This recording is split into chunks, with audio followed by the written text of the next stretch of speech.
Shalom dan puji Tuhan saudara atas kebaikan Tuhan pada setiap kita sehingga pagi ini dengan izin Tuhan kita boleh bangun dengan tubuh sehat, pikiran cergas dan semangat yang berkobar-kobar untuk melayani Tuhan. Untuk memulai renungan kita, mari kita berdoa. Bapa Syurgawi, terima kasih atas kebaikan-Mu karena bersama dengan kami sementara kami mendengar dan mempelajari firman Tuhan. Dalam nama Yesus kami berdoa. Amin. Saudara-saudari yang dikasihi dalam Kristus, tajuk renungan kita pagi ini ialah bukan berita palsu. Apakah berita keselamatan kebangkitan Yesus itu berita palsu?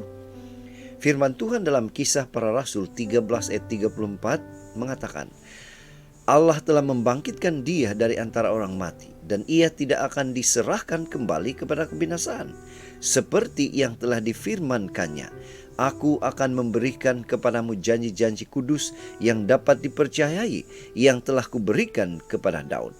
Nah saudara, bacaan kita hari ini kita boleh baca di dalam Kisah Para Rasul 13 ayat 26 hingga 37. Ini merupakan salah satu perkabaran Paulus di Antiokhia. Ilustrasi. Perkembangan teknologi informasi luar biasa pesat membangun. Berita dengan cepat boleh disebarkan, hanya dalam kiraan saat sudah menyebar kemana-mana di seluruh dunia.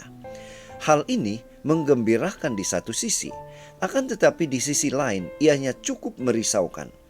Banyak berita yang tidak benar juga turut tersebar. Orang dengan mudah menyebarkan tanpa penjelasan atau memeriksa kebenaran itu terlebih dahulu. Belum lagi berita atau artikel yang mengandungi unsur kebencian dan fitnah. Inilah situasi di mana kemajuan teknologi tidak dimanfaatkan dengan bijak. Nah saudara, perhatikan bacaan kita hari ini. Dalam khotbahnya di hadapan orang Yahudi maupun non-Yahudi, Paulus menerangkan bagaimana para pemimpin Yahudi telah menolak Kristus serta menyalibkan Dia.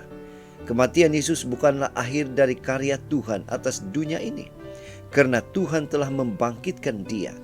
Kematian dan kebangkitan Yesus adalah sesuatu yang sudah dibicarakan oleh para nabi sebelumnya.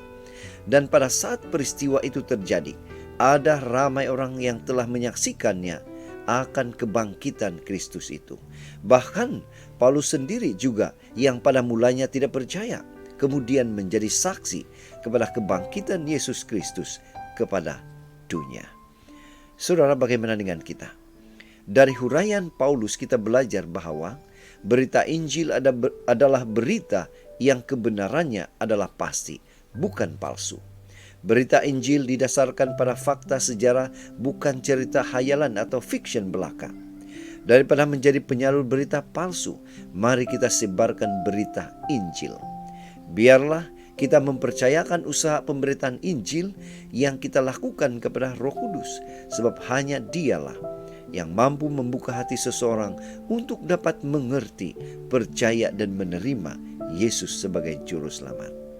Itu sebabnya saudara, pada pagi ini mari kita ingatkan diri kita bahwa berita keselamatan oleh Yesus Kristus itu bukan berita palsu.